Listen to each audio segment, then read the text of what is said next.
And good afternoon, Eastern Standard Time, or good morning, wherever you are. Good evening. This is going to be live in many places, many regions, now that we have an international audience. And today is the Convo, and we're going to be sharing this conversation with one of my favorite people that I've met through our mutual friend, Jamal Shabazz. And we'll be talking about that as well. But Taiye is an amazing photographer, but not only is he a photographer, he is a creative to the maximum level. Not only just creativity, but just, I mean, he has a lot of things going on. This is not someone that just picks up a camera and just says, hey, I just want to take shots. A lot of intention, a lot of thought, a lot of process goes into his work and his creativity. And so I was going to go through some videos, but he's right back in the stage, and I would love to introduce you to Taiye Godbody, and here he is live here on the Convo. Hey Ron, how you doing? What's going on? First of all, I am honored that you are here and that you took time out to be here. Man, I'm so grateful to be able to share this time with you. And yeah, I'm excited. So now I'm gonna tune in. I'm gonna bring in our Instagrammers, because I know that a lot of people that follow you are on Instagram as well. And so I'm gonna just get that up on the screen for a moment.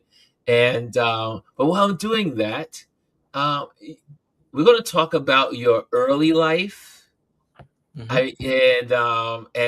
you started in photography. What inspired you to become a photographer? What came first, your creativity or your photography? Because you are highly creative. And so one would think and say, yeah, he was a photographer. But then I know when I look at your work, I say, I think he was a creative first. I think you are just someone that was just born to create. I need to know. All right. Well, I think your instinct was right. I was drawing and painting a lot first when I was really young, and I've always like been inclined towards creative expression in some sort. But I grew up moving around a lot, like every 2 to 3 years, moving continent to continent, because of my mom's humanitarian occupation, and it was really disorienting as a child because I would be, growing attached to a restaurant or maybe a favorite park, or maybe I had a best friend in grade school, and then I'd be finding out we're moving 8,000 miles away, and like every 2 to 3 years, and memory is reconstructive. So every time we remember something, we're remembering it a little bit differently, because you're rebuilding that memory based on the last time you remembered it, not based on how it happened. And so it got to a point where I was wondering, like, did these people ever really exist? Did these places, did I ever really go to these places? Did I ever really know these people? And so I picked up a camera at around 10 years old. In fact, it was for my 10th birthday. I remember my mom got me a camera. And it was immediately very therapeutic to me because, unlike a memory, a photograph is unwavering and remains exactly as it was the moment it was created. And so now I had proof that these things really did exist, that I really did know these people. And so I became quite obsessive with documenting everything that was around me, that I had experienced. And so then I remember we moved to Ethiopia from New York when I was about 12 or 13. And this was a really big change, and I'm part Ethiopian. When we'll get into how the heritage plays into the work later, but this was an interesting point for me because I'm now engaging with this part of my identity directly that I'd always kind of engaged with theoretically beforehand. And so I would just go out into the streets when I was like 13 years old and photograph. And that's actually how I made my first series, which I called the Addis series, for the name for the capital of Ethiopia, Addis Ababa. And yeah, I would just photograph everything I saw, everything around me. And I was interested in being like the fly on the wall at this point and just observing as much as I could. And this carried me through my first few years of photography as like a adolescent. And it was when I turned 14, 15, I started thinking about not just observing, but also bringing in bringing people in front of the camera and photographing them with intention. And then I discovered the studio at around 16 years old. Okay. And once I realized what could be conjured with light, I became completely infatuated with that space and continued to kind of lean into that expression because I realized I had things that I wanted to say, I had things that I had to say, and this medium could be a vehicle for that. And yeah, I've just continued in that vein, and it's been picking up fast ever since. Wow. So you say you had something to say. Absolutely. Yeah, a lot of times when people, you're younger, you're in your younger phase of life, it's not something that I mean, obviously young people do have something to say, but you had a real conscious awareness of having something to say. Where did that come from? I think it came from both my perspective, seeing all these different parts of the world. Like I'm living in New York and spending time in Switzerland and also living in Ethiopia and also living in Ghana and Zambia. And I'm seeing so many different parts of humanity and so many different ways to be human. And, it left an impression on me and continues to leave an indelible impression on me. And when I was younger, it was just so much information in my mind. And as an artist, it's hard for me to just keep it inside. Like it has to come out in some form or another. And sometimes it's experiences that I have that I can't find the words for, Mm, but the medium gives me a way to bring it to life. wow. And when did you? I mean, where was it? And what? I mean, what country? I mean, because you've been. Well, first of all, let's go back. Let me just go back a little bit. How many countries have you been to visiting, vacationing, traveling over your lifetime? I mean, first of all, do you mind sharing your age with people? Yeah, absolutely. I'm 22. 22 years old. Yeah, indeed. 22 years old. And how many countries have you been to over these last 22 years? I want to say like 25. 25 countries. Yeah, something like that. That is when you mention how when I first met you through Jamel Shabazz, and we'll like I said, we'll talk about that later on. But I was floored. This is like, how did you maintain um, that kind of travel at such a young age? And you say your mom, did Hmm. all kinds, did work overseas. Yeah, yeah. So we were mostly moving with her posts, and then I think being so consistently in different parts of the world inspired me to see more of it because I think especially I've spent most of my life in New York, about like half of it, Okay. and I think it's very easy to believe that America is all there is when you're here. It inspires this idea that you're in a bubble and that this is like where everyone's trying to get to, so there's no point leaving. But there's so much more to see, and I get a lot of inspiration from seeing new things, from being in new places, and yeah.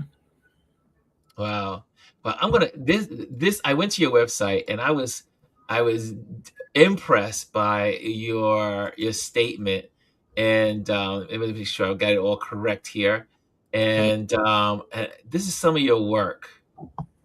And people don't understand why so many people think about you with such high regard, because it's almost like you're living a life, or your work is ahead of its time, but it is in time. Because I don't believe anything is ahead of its time, at least for me personally. I think you are where you belong and where you are. Well, And thank you. I'm going to read this to the audience so people know. And it says, Taiye Godbody is a Brooklyn based creative leader and storyteller hailing from Ethiopia, Benin, and Jamaica. His rich intellectual fluency and sharp instinct for composition creates a visual language entirely his own. Through his signature striking light and thoughtful concepts, he empowers his subjects to speak back to the viewer, working to unite the diasporic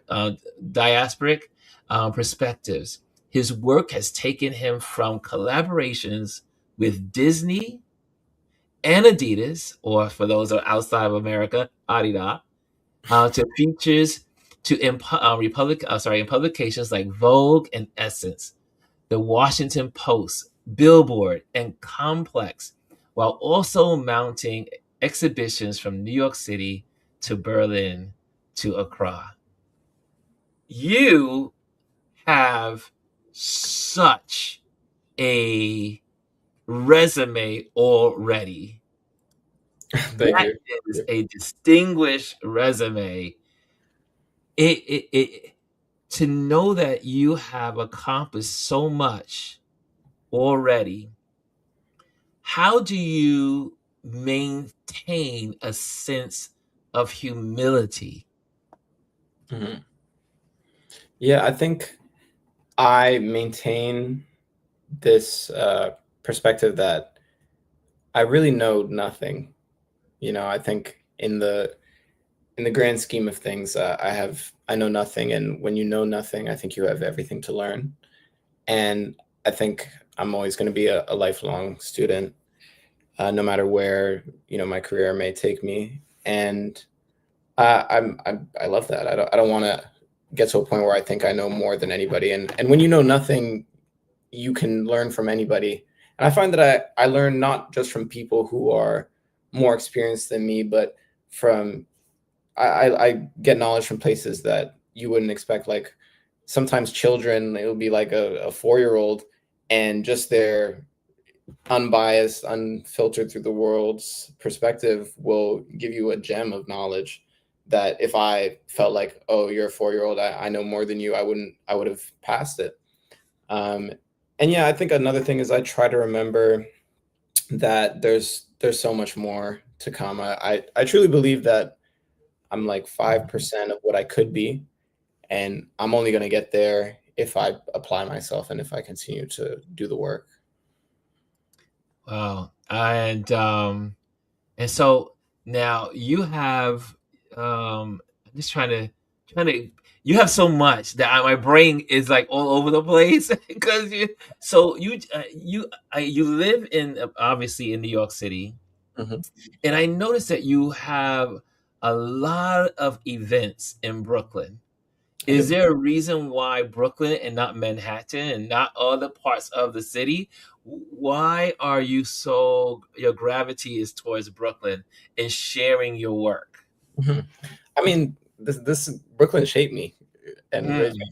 Is deeply responsible for who I am and the culture that I carry. And so I think it always starts with presenting the work to Brooklyn. But I'm not against, presenting the work in other parts of the city. I find that this is just the where I'm starting. And, as it expands into Harlem, as it expands into the Bronx, as it expands into Queens, I'm not against presenting work there, but Brooklyn is just it's so much of who I am. And yeah, but I think a big part of it is, this is where I'm starting, and I still have yet to expand into these other places as much, but yeah, I'll always give Brooklyn the credit. And so I look at where your work is, and I'm going to share some of your work from your page, from your website, and you have. What do you primarily shoot with? I mean, what became your favorite cameras? I mean, do you have any favorite cameras that you shoot with that you know, or where did you start, and now where have you ended up with? Yeah, I think when I first started, so I started learning photography in a digital space. So I was shooting with like DSLRs, a lot of Canon DSLRs. But as I've progressed and expanded as an image maker, I realized that the tool almost doesn't matter to me anymore. I think of photography more like writing a story, in the sense that you can use like a really fancy, ballpoint, like fountain pen, or you could use like a number two pencil. It's not going to make a difference if what you're writing is not interesting. Mm. Um, and I think if you have something interesting to say, it's not going to matter the tool necessarily that you're using to express it. Of course, it can make it easier. That is true. Um, so, of course, it's important to understand the equipment and the gear, but I nowadays it almost doesn't matter to me if it's at a certain level, or as long as it reaches a certain level. But I've been shooting a lot of large format recently. I've fallen in love with that ritual of the slow process, and I'll spend like 6 hours on a shoot and then finish with, I'll have taken 6 photos, 5 photos. And I like to shoot that way. I like to shoot with intention and to really pour everything into each frame. But yeah, so sometimes large format, sometimes it's medium format, sometimes it's point and shoot, sometimes it's a SLR. I'm really just moving between mediums or tools of expression. Wow. I'm going to show on the screen some of your work. And let me see. Oh, sorry, the wrong screen. I hit the wrong button. Let me just go back. There Also, we go. I can There we also. go. There we go. Yeah. Let me get this in here. There we go. That's what I wanted to show. You have also when I look through your work, and I'm going to go through it, and then I'm going to scroll just through it, and then we're going to just hit a couple of these. Yeah. I notice that you use a lot of strong colors, but I also notice you use a lot of muted black and white pictures, old format, new formats. You have a mixture, uh, and I wonder, does that could does that come from your being a creative as an artist first versus the photographer first? Hmm. And then this is the reason why I came up with that. My concept of your work is that you had to be an artist first or a creative first, because I think your formats and your cameras are like your paintbrushes. Hmm. I mean, I mean, these photos they are your signature. You can tell your work when you see it. Like I know your work when I see it.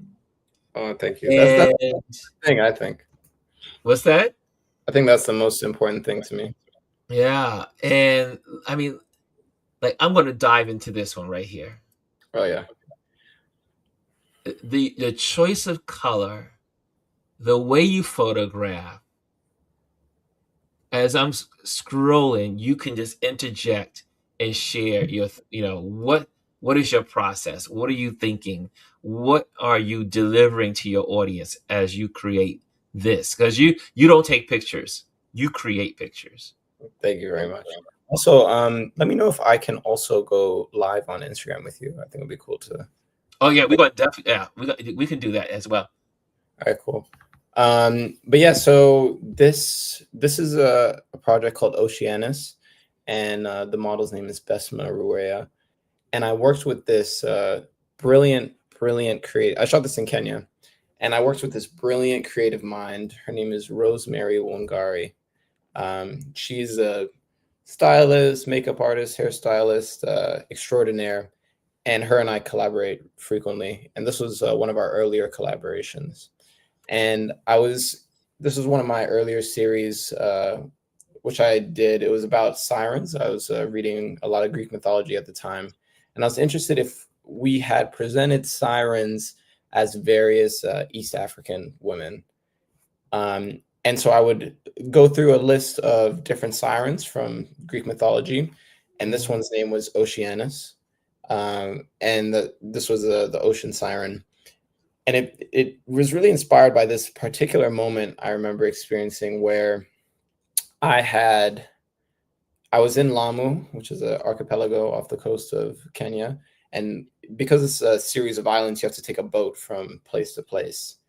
And I remember as I was taking a boat from one island called Shella to another, I was out on the water at about midday. And so I remember right as it hit noon, the sun came directly above me in the sky. And because it was above me, it shone straight down into the water. And like the ocean lit up into this beautiful medley of blues and, ceruleans and navies and electric blues and turquoises.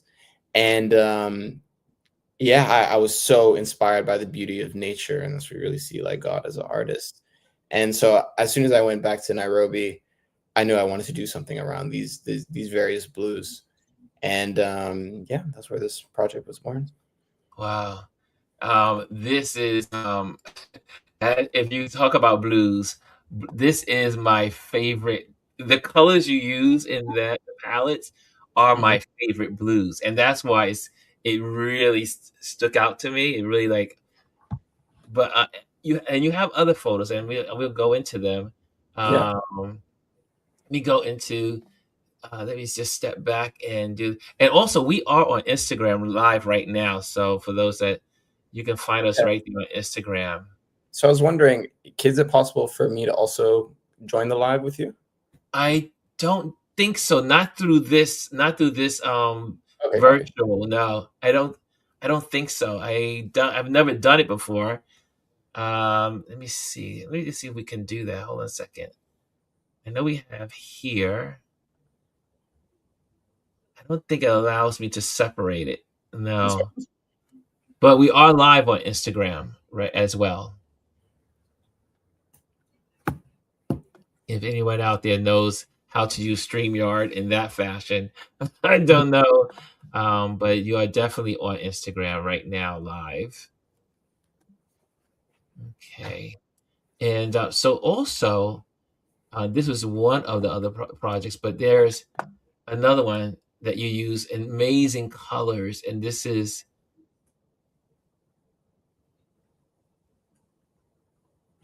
look at this one. Wow. Yeah. So this is another with Rosemary. Really? Oh, it's the same. Okay. Yes, indeed. Wow. So I think I have a type. I like I have a particular photo that you do that I like. I mean, It, she's just so brilliant. the Simply. color and what what what inspired. I mean, obviously the ocean inspired you before with the other with the other collection. Yeah. On this one, what inspired you to use these deep, I should say, this sharp, impactful reds? Yeah, I think I was really interested in monochromatic uh, colors. I feel like whenever I'm working with color, I like to take one color and then really just expand on that one as like the basis for the whole project.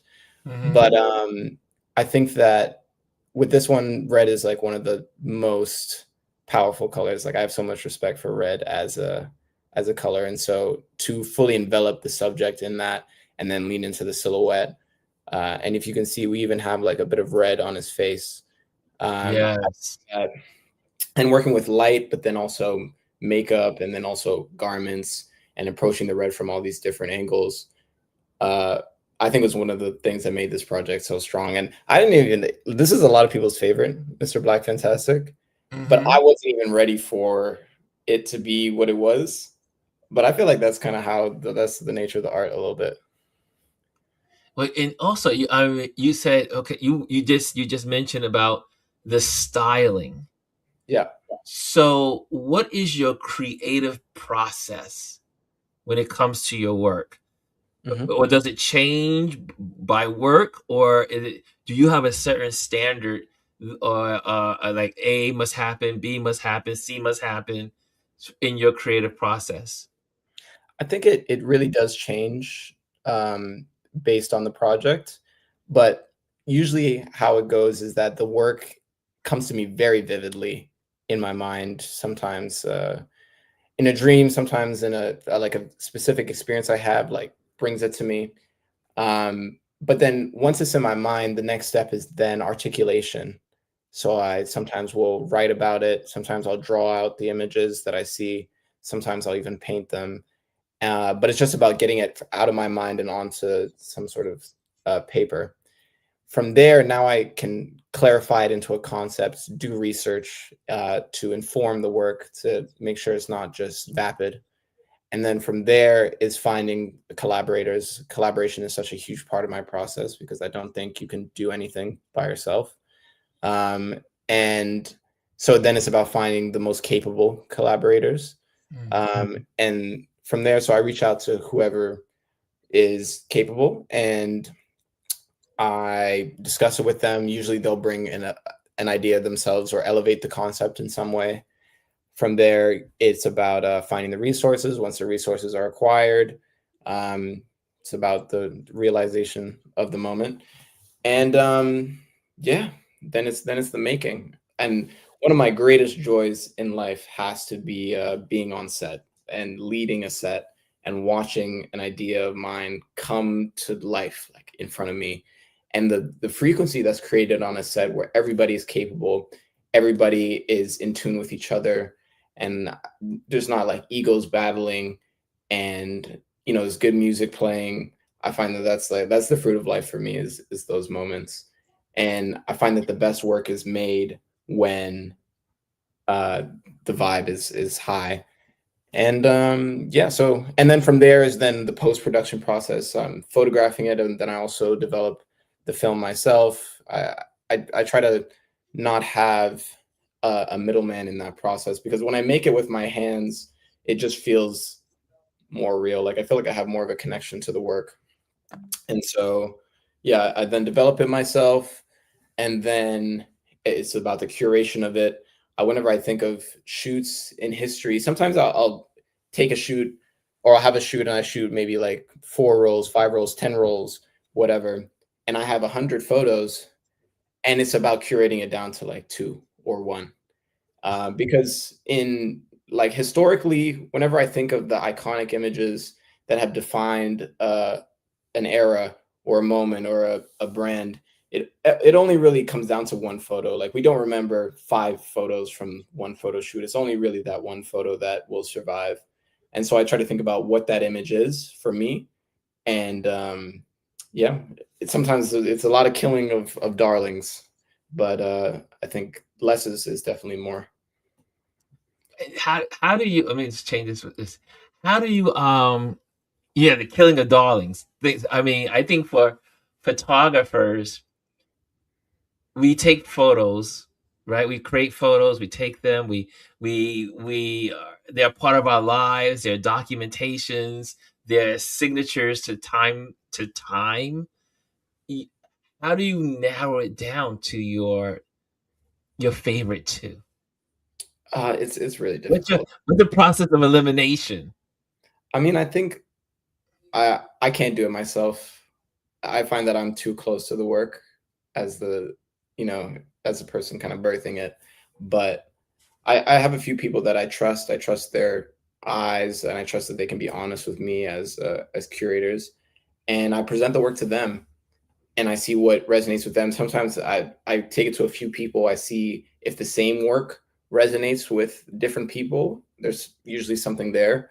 But then I also think about what image is truest to the concept and truest to that original image I saw in my head, because that's also very important to me. But I think it's also important to conceptualize and understand what you're going to do going into it, but then also leave room for that spontaneous expression, that spontaneous moment that will happen if the vibe is as it should be on a set. Wow. And let me just put that is that's the hardest part. Even like with narrowing it down to put it even on Instagram or putting it in your on your website, narrowing down the photo is so difficult. But yes, it does require some outward outside influences, especially from your mentors and the people that are influence you. So speaking of that, who are some of your mentors, or do you have mentors? Do you have people that inspire you, or have photographers that have inspired you? Yeah, absolutely. I feel like a huge part of how I've gotten to where I am today is because I've been blessed with guidance in so many ways and with from so many different people. Um, so yeah, absolutely. I have mentors. I think Jamel Shabazz is one of my closest now, and I mean, what a mentor he is. Baron Claiborne is like one of my most foundational mentors, and he taught me like everything I know about light, pretty much. Um, Oluwase has helped me so much in my journey, and I come to him a lot. Zanele Maholi, I come to them with questions over the past year. I recently, when I was in Morocco, met Hassan Hajjaj, and he has really opened up these possibilities of what it means to be a multidisciplinary artist and to still be based in the image. And so he's guided me a lot. Jason Thomas Gearing also taught me a lot about light, and yeah, many more. To be honest, I there's a lot of mentors. They don't even know they're my mentor, but I just be asking them questions so much that they've kind of defaulted into that role.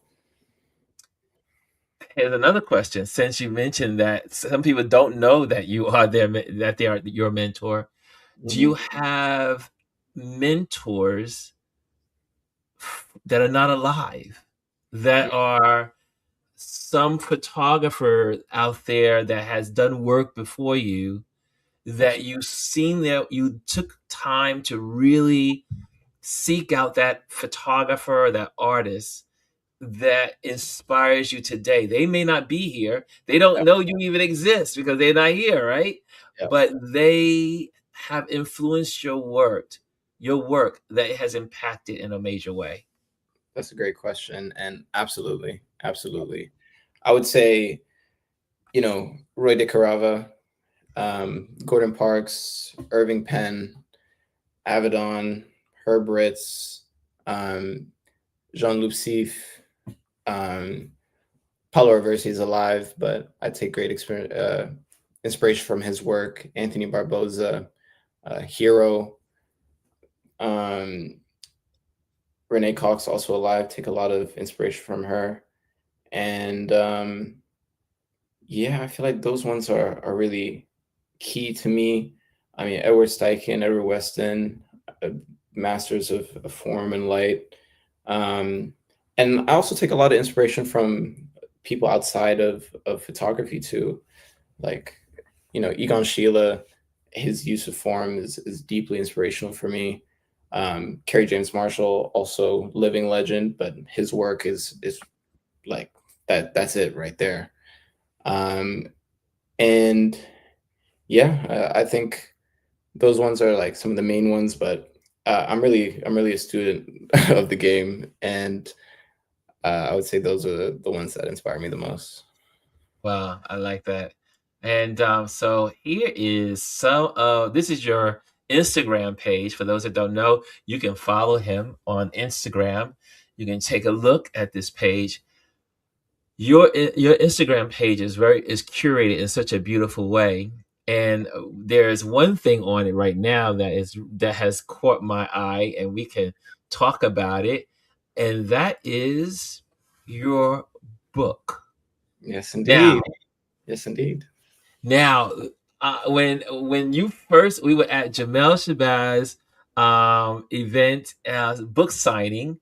Yeah. That's when I met you, and then that's when I also got a glimpse of your book, and I was like, "Should I mention anything about it? Should I say anything?" I said, "Nope. I'm actually shh, zip the tongue, right? Zip the mouth." We'll do. And then we were waiting for the day for its release, and now this amazing book has been released. You gave me a glimpse of it, and Yeah. I was like, "Oh my gosh, this is absolutely masterful." Thank you. Okay, let's talk about it.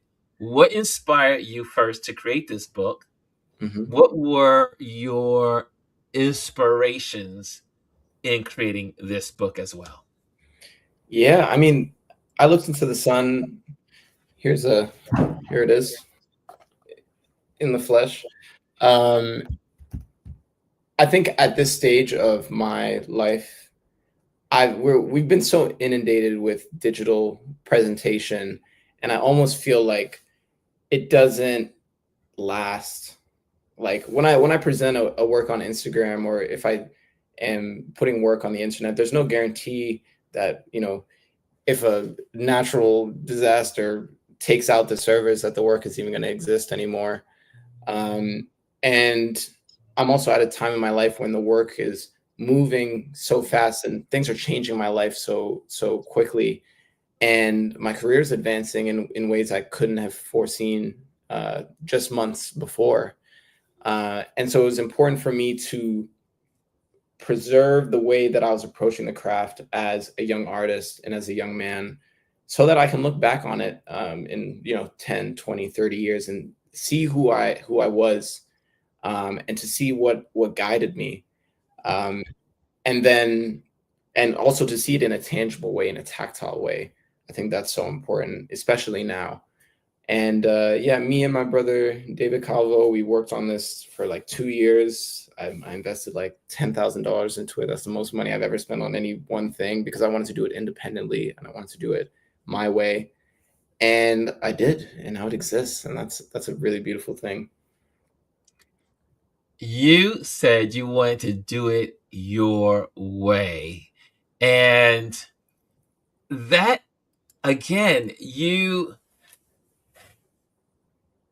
and this is not to be condescending in any way, is that you're 22 years old, but you have a mind that is well beyond your years. You are thinking about things that people that I know that are your age that don't think in that the methodology of how you think. Like you're saying, you're already thinking about Pan Africa. You're thinking about, this is how I want my project to be presented to the world. I want to do it independently. I want control of my project, my product. How did you learn to think about your work in that way? Mhm. And was there a particular moment in life that made it click, or you just happened to just do it? I think I have to credit it to the perspective of seeing so much of the world at such a young age, like moving around every 3 years to, you know, all these different parts of the world has informed me of, patterns that I recognize, but also like parallels. And but also I think a lot of it stems down to curiosity. I'm a really curious person, and I'm always asking questions, probably beyond the point that a regular person would stop asking questions. And yeah, I when you ask questions, you get answers, you know. And yeah, I'm grateful that I've been able to think about things this way, but I'm also looking to learn more. I I'm thinking right now about the book, and where would you like to see this book go? Where would you like to see the book? I mean, what do you hope to reach with the book being your vehicle? That's a great question. That's a great question, and I think I'm still kind of coming to the answer myself. But I think I would like it to reach various like libraries. I definitely want this to be like an archival thing that can inspire uh, someone who's just like me, but maybe at an earlier stage in their journey. And sometimes, the access is in those public spaces. I want it also to be proof of my presence in this generation. Like I think I'm not even I think I know I'm doing important work, and you know people should know. I think also we're at this time of oversaturation, and there's so many people making work, and it's hard to make your voice heard in that. Even if you're making like good work, you have to like put yourself forward, put your foot forward. And it also is just great that like when someone meets me now and they ask me, like, what do you do? I can just present it to them in all of its glory. Be like, this is me and this is who I am. And that's really what this book represents, is this snapshot of me in this present moment. And I won't ever be this person again, so here it is. Wow. Wow. That does that. So not only, and so now I'm looking at other parts of your life. Hmm. One is you raise money for this book. So that took a little bit of what's called risk assessment. How do you see the world in regards to risk? Because to be a creative requires a lot of risk. How are you Yes. going to finance it? Who's going to see it? How much of yourself are you going to put into it? How much are you going to be vulnerable and reveal yourself? What is your risk assessment in all of this? Where you Mm. do you calculate how much risk it's going to cost you to do what you do as a creative? Yeah, I mean, I think you'd have to be ignorant to not consider it a little bit. But I also think that, you can't get anywhere without some sort of risk. And yeah, this was something where even as I'm pouring the money into it, and even as like certain days I'm not eating as well, I know that this isn't something I'm ever going to regret. And I don't really think of it as money being spent if I'm spending it investing into myself. And that's exactly what this book is an investment in my future.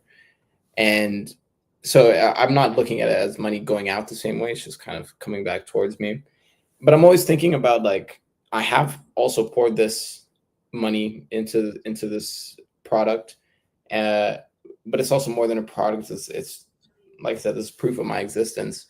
Um, how am I going to make this sustainable? Because this is not going to be the last book, and it can't be the last book. I'm going to do many more, and I'm also learning the lessons of what it means to present a book um, into the world at the same time.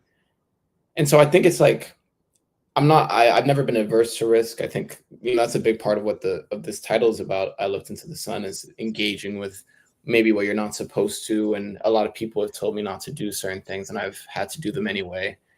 And here I am. I survived, and in fact, I'm living. And so I think risk is necessary as an artist, but it's also not something that you should be scared of. And also, like, be okay with things not working out. Like, I don't believe in losing. As Nelson Mandela said, you either win or you learn something.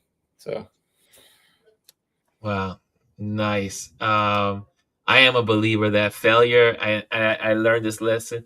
I learned it early in life, but I really have grabbed hold of it. Of that, there is no such thing as failure.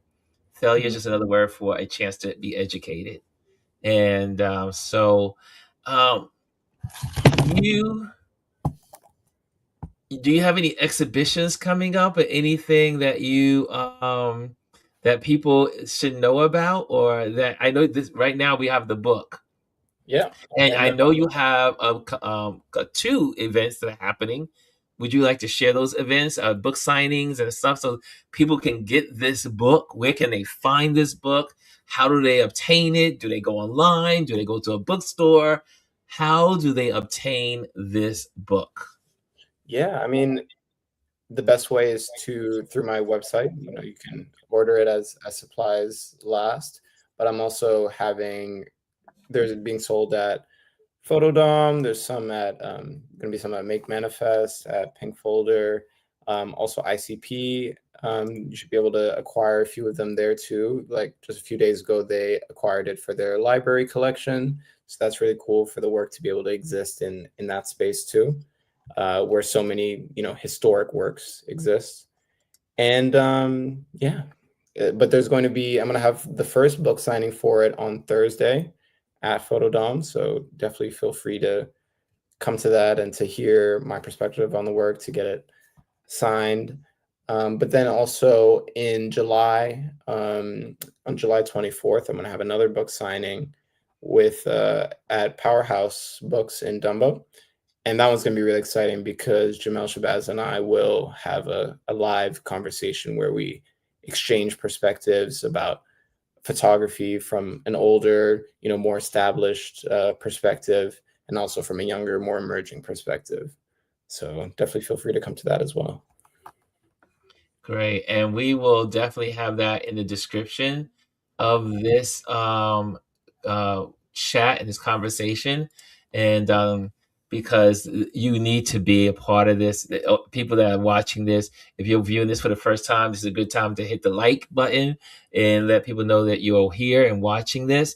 But also, if you are here for the first time, make sure you hit the subscribe and the notification bell. So that way, when we have these kind of conversations, you'll know we are here. And because we want to also expand on lots of artists and lots of creatives to share what they do.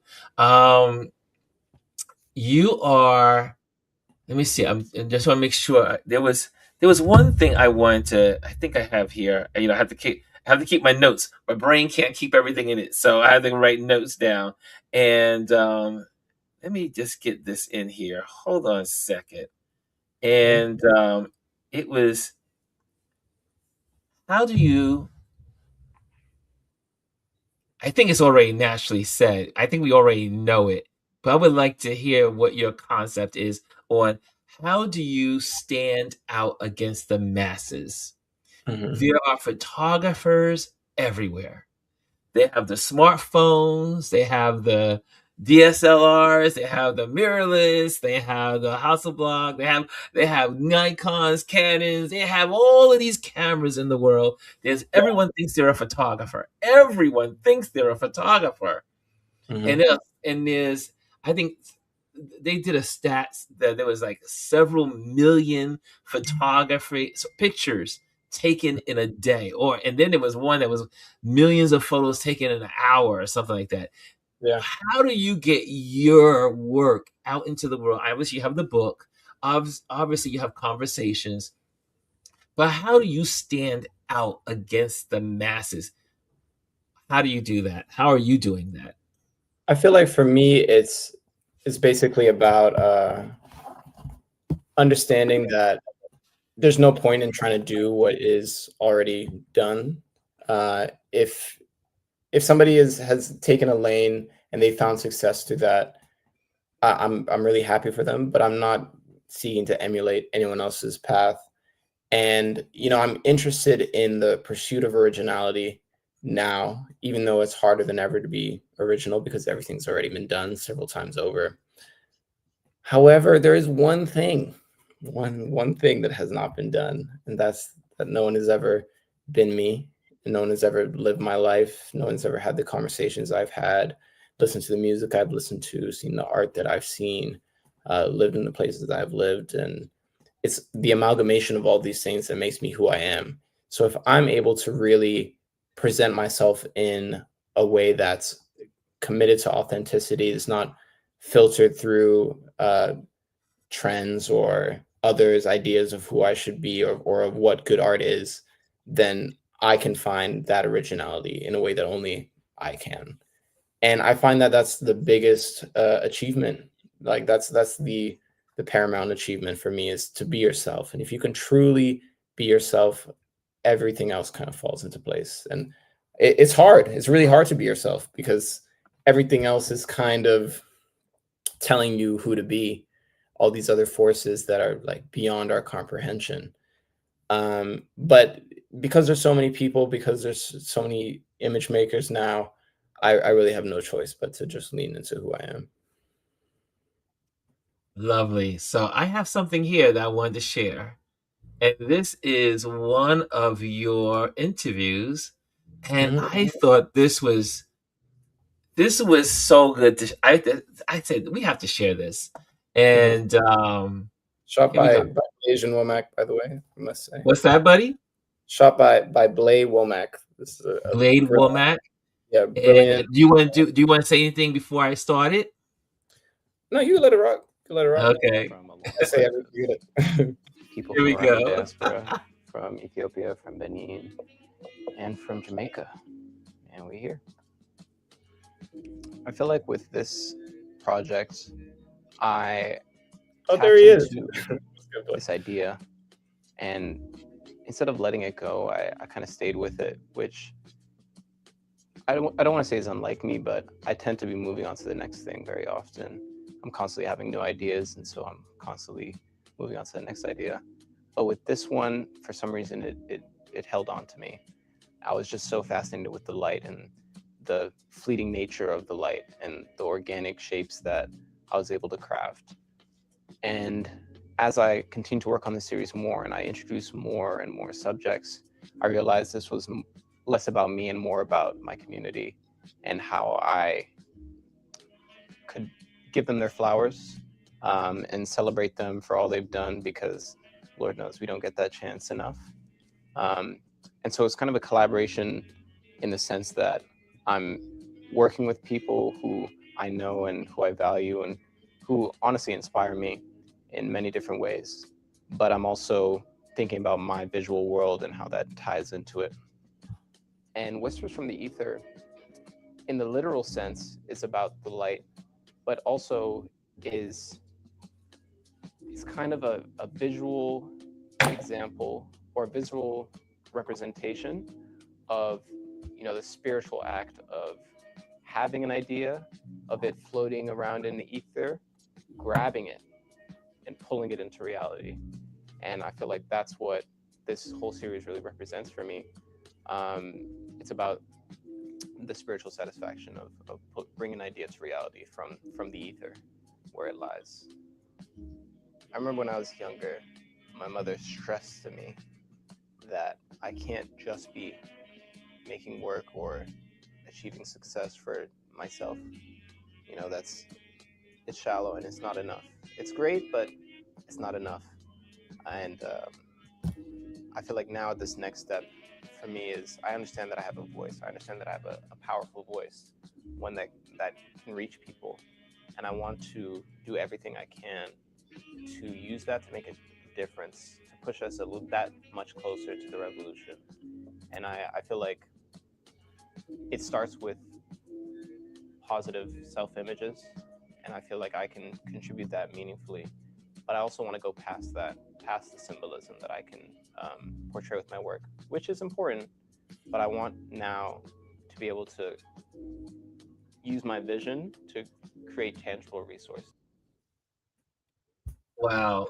This is when I saw this, I No, was like, hey, man. that was, I mean, shout out to the people, all the people that put that together. And I love that your mom, you've had some really good input in your life. People have really spoken positivity, wisdom into your life. I mean, like I said, you've had some amazing opportunities to connect with some amazing individuals. But I love that your mom was saying it's just not enough just to do good things. It's not enough to just make great photos. You have to do something that is going to Yeah. make an impact on the world, make an impact on life. With that in mind, what are some of your, I would say, we say short-term goals and your long-term goals. Yeah. How would you want your work to impact people, let's say in the next 5 years? The next 5 years. I think on one side of it is the symbolism, and I think symbolism is an important thing, like in regards to self-image. I want my people to be able to see themselves for what they are, not what they've been told to be. And just to know that you're worthy of love, and that you're powerful, you're beautiful. Um, and that's one side of it. This creating a that symbolism, that counter programming, if you will. But also, I think I'm not interested in, like I was saying in the interview, using the work to create tangible resources for people. And I think art generates energy, and it's then about taking that energy and transmuting it into something tangible. But also, I want it to be, this maybe is longer term goals, but I want the work to kind of push for a real systemic change. And one of my older homies, his name is Rambo, he was telling me that what's also important is now going to these organizations that have are doing real work and are creating positive impact in the community, but are kind of lacking presentation, or maybe charismatic presentation. Uh, and I think that's one of the things that made the movement so poignant in like the early 70s and whatnot, is because it was irresistible. And I think to use the art to move people towards these organizations that are doing real work is something that I'm now interested in as well. But also, I'm thinking about how we can just move things in a positive way. Like one of my friends, his name is Robert Propolis. He inspires me a lot. I was just working with him on a project where he has made these scarves, these Haitian scarves, like with the flag. And with the sales, he found this orphanage in Haiti, and has now taken a big part of the proceeds and has donated them. And that was like the whole reason he did the drop, is to generate actual funds for this orphanage. And then as a result, these kids are having these nutrient filled breakfasts. And I think that's a real thing. Like, that food now exists because he decided to make that choice to make this work. And I think things like that is really what I'm interested in now. Um, yeah, basically. Philanthropy. Getting Well, out there, uh, changing the world. yeah, I'm trying to figure it out though, but I think it's just so important that it's not just for my own gain. I think it has to be more than that. It's definitely, it shows in your work. It shows in how you communicate. It shows in how your delivery. Going back to the book is so beautiful. The cover, the how you took the time. And I saw someone in the community ask. They said that the cover was so beautiful. What The cover is so intentional. What inspired you? We may go back to the book. Uh, Mhm. what inspired you to create such an intense and beautiful textured cover?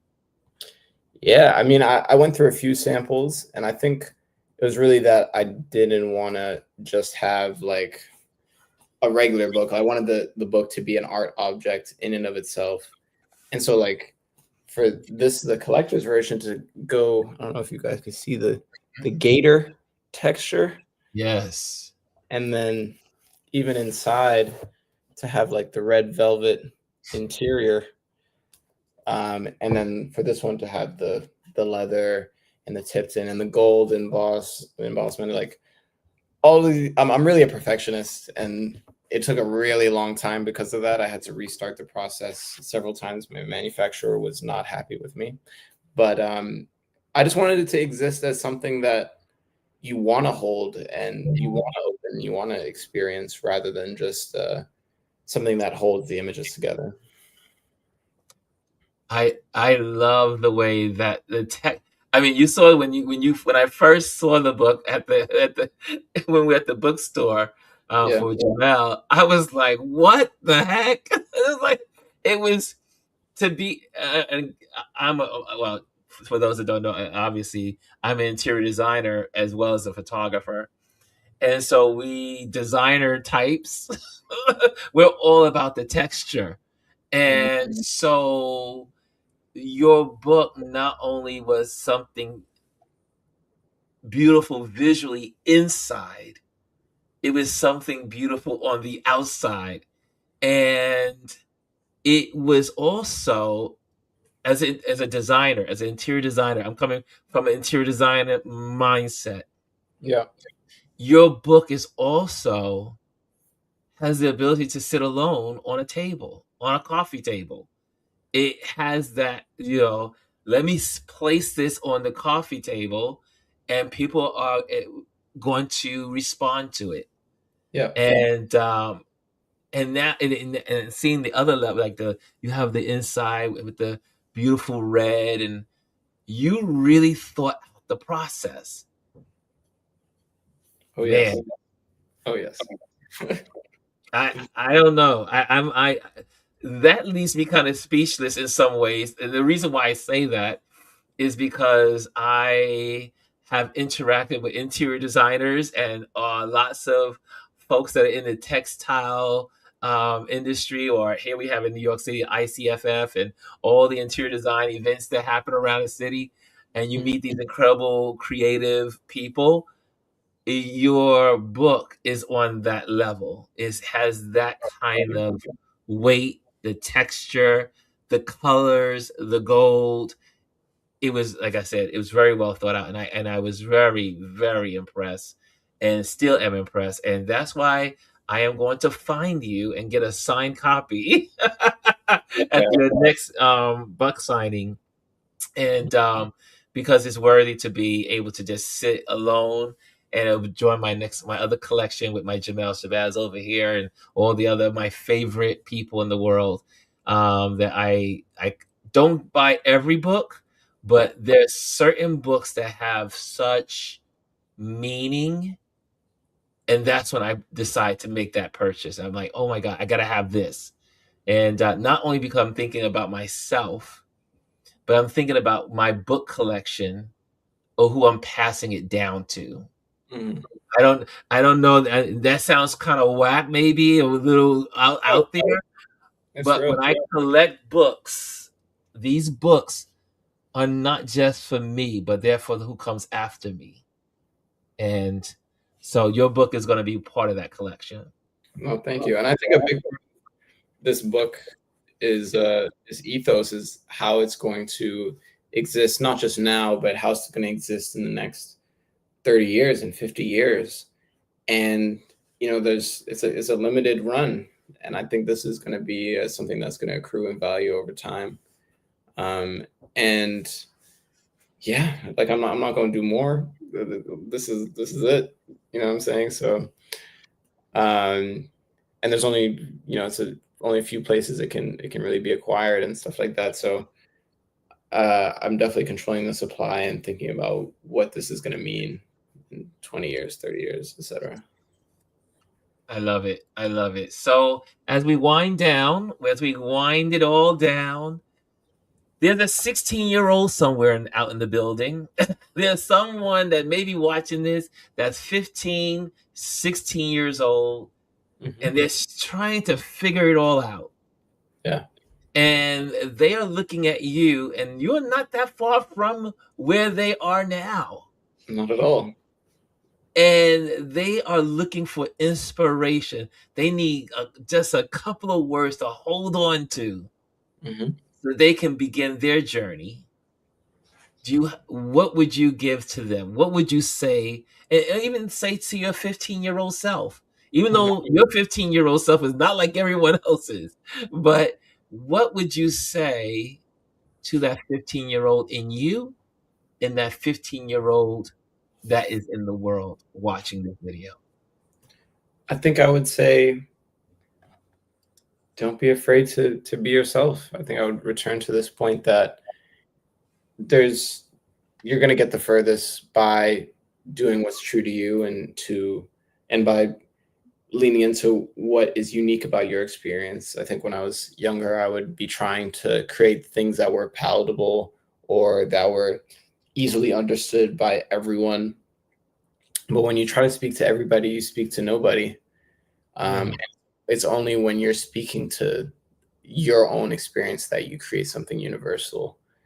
And yeah, I think, it sounds cliche to say like be yourself, but it's one of the realest things you could be. In fact, it is the realest thing you could be. And it's hard to figure out who you are, and it's not something that you do once, like you work towards and you achieve and it's done, because you're constantly changing. And as you're changing, you're you're still working to be yourself every day. So it's not like a thing you do once and it's done. It's something you are actively doing, and it's a choice you're making every day. And I'm still discovering who I am now, and I love the process of becoming more myself, and just like meeting that person that I wake up as every day, and thinking about like what would I make, and drawing from my heritage.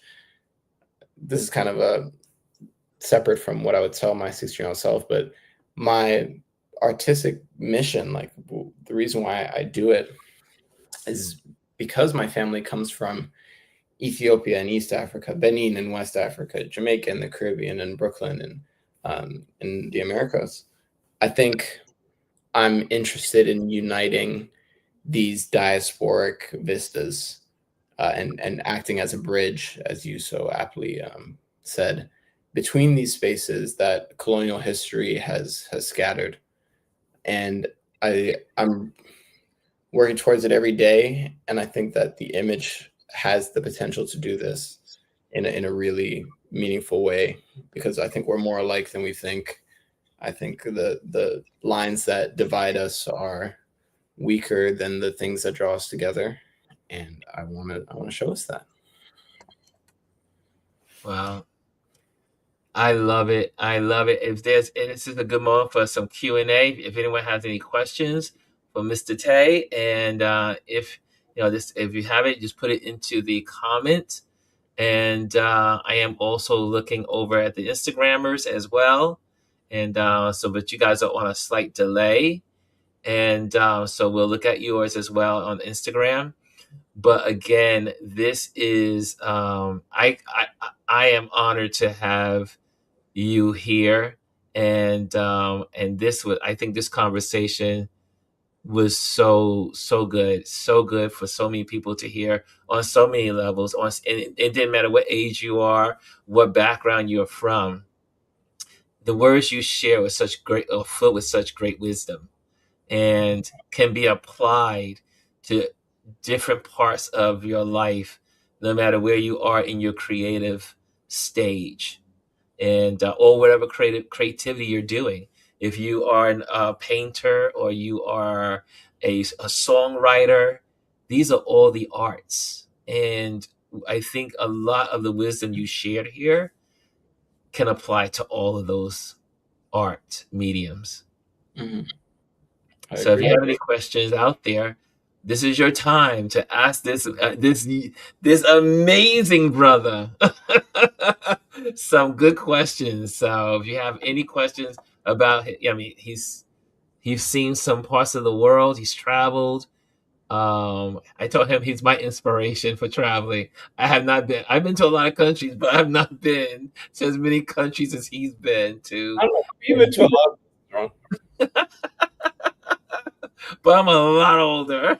It took me a long time to get to these countries. But by the time you get to be 62, you would probably have seen the whole planet. You know, one of my goals, I definitely want to see. I want to touch ground in every country in Africa. All See, that's my goal. And I mean, Africa, and I always tell folks that Africa is one is, the rest of the world sees Africa as Africa. They say, "Oh, I'm going to Africa." yeah, So in our lingo, we know that Africa should be united, and it should be Pan Africa. That it should be one country. All of these, because those borders were not created by us, yeah, and someone else created those borders.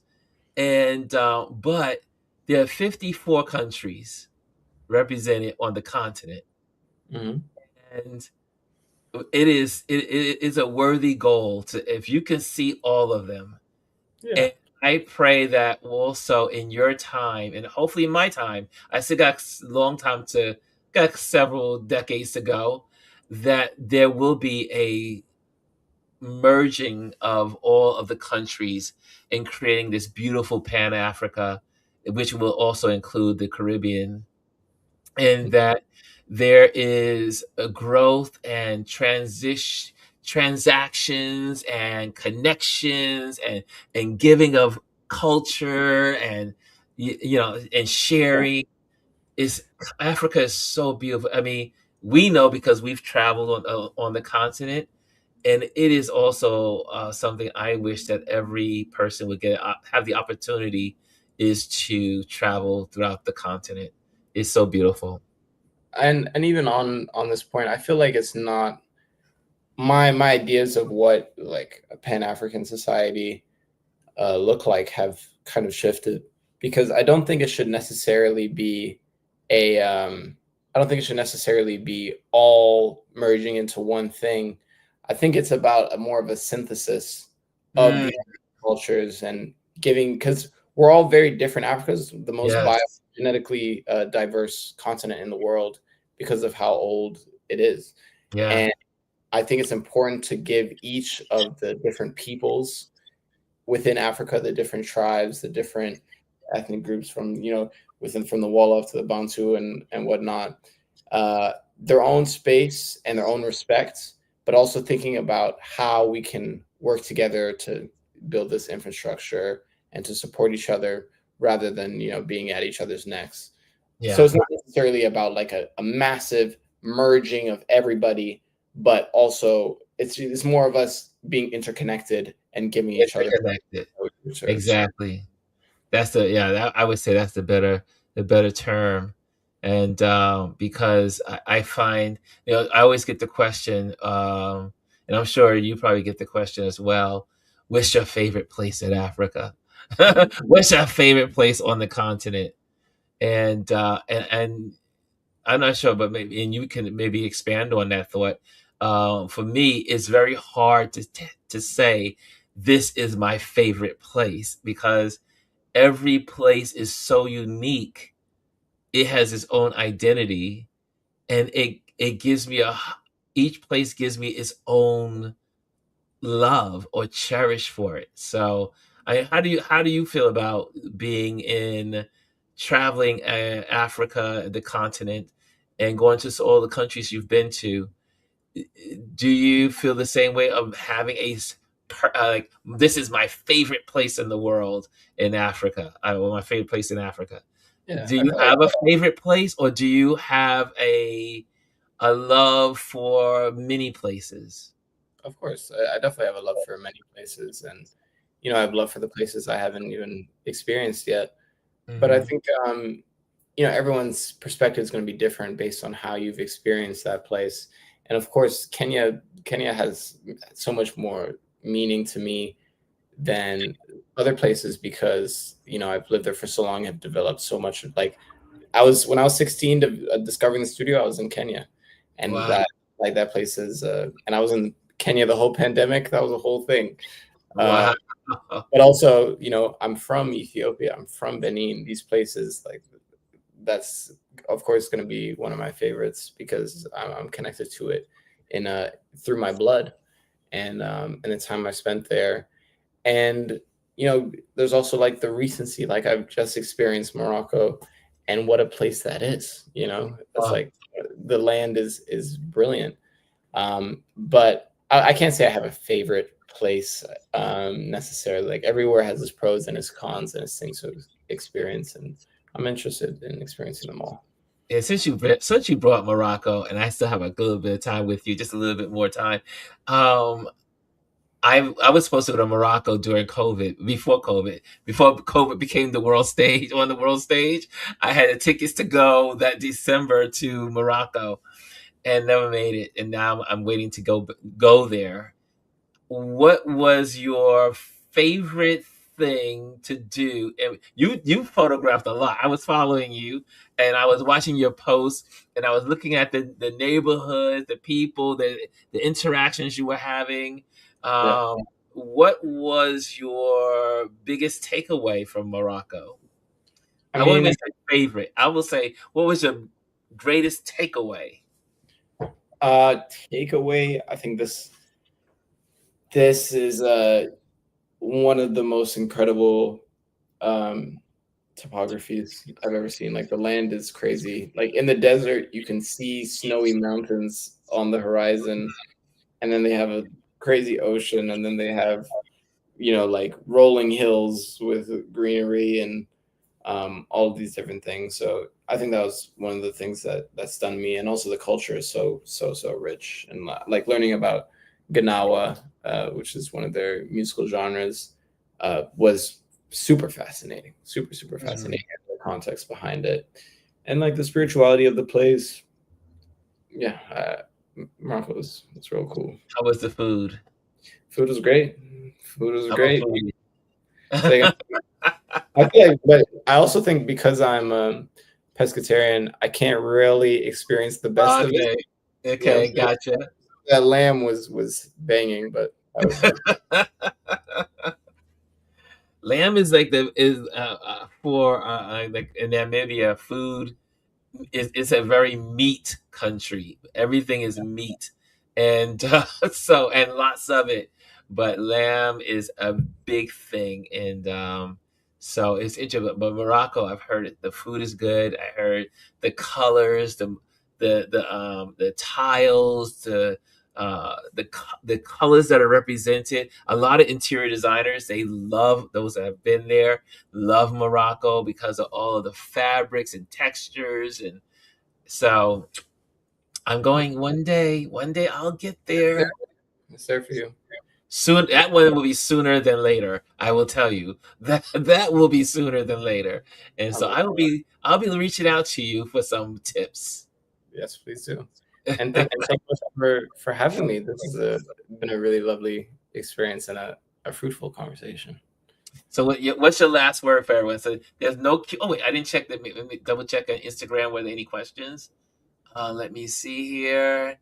This is and from Small of the Youth says, "This is Martin. Great interview, and also, and if so, does how has Cape Coast inspire you? You been to Cape Coast? Nope, not yet, but I Not will. yet. Okay, not. I've been to Cape Coast. I love Cape Coast. It inspires. I love I've been to the slave castles and all that stuff. So it's an amazing, but also the mountains of Morocco. So Mhm. you love the snow capped mountains around in Morocco. And see any other questions over there? Okay, no more questions in Instagram world. Okay, so let's see here. Fifi says this was an awesome conversation. Congratulations on your beautiful book. Thank you so much. Thank you so much. Okay. That's And from yeah, for those in New York, book signing is on Thursday at Photodome. Please do come. It will be a great experience. that is this Thursday. At what time? It's going to be from 6 to 10. Excellent. It'll be well after the Knicks parade. I Yes, will leave there and get ready to go where you are. okay. I'm staying in the city. I will not come back to Jersey. I'll be staying there and get to you wherever get the address. But you'll get the information to me that way I can put it in the description, and Yes, then sir. you guys will have it right in the description. All right. Thank you guys so much. Okay, I guess that's it. I don't want to leave. This was a good conversation. I could talk to you all day. We got more conversations. So we'll have more. We'll definitely have a part two in just connecting. I see the love there. Everyone's got their applause going, and again, if you appreciate this amazing artist, I can just say artists. Give him some love, and again, thank you, Tay, for being here. You are an exception to the rule, I must say. Oh, thank you, man. I appreciate that. I appreciate you. I appreciate Jamel Shabazz walking up and saying, "You gotta get to know this one. You gotta get to know him," because he was so full of energy and saying, "Ron, you have to get to know this brother." And I'm glad that I get to follow your work. I get to follow your website, and I get to follow your Instagram. And every time I'm inspired. So I thank you for joining us here, and I wish you the best. And I can't wait to have more conversations with you. And likewise, the feeling's mutual. Thank you. Okay, guys, thank you for joining us. Thank you for this amazing time together on the Convo. And we will be, well, I guess I'll see you next time. Thank you Yes. so much. And again, hit subscribe if you've never been here before and you like what's going on here. Hit the subscribe, hit notification bell, and also hit the likes. And we are out of here. Thank you so much. And yes, Jazzy, thank you. Great chat, she says. And Fifi says, take care, everyone. Okay, guys, thank you so much. Later.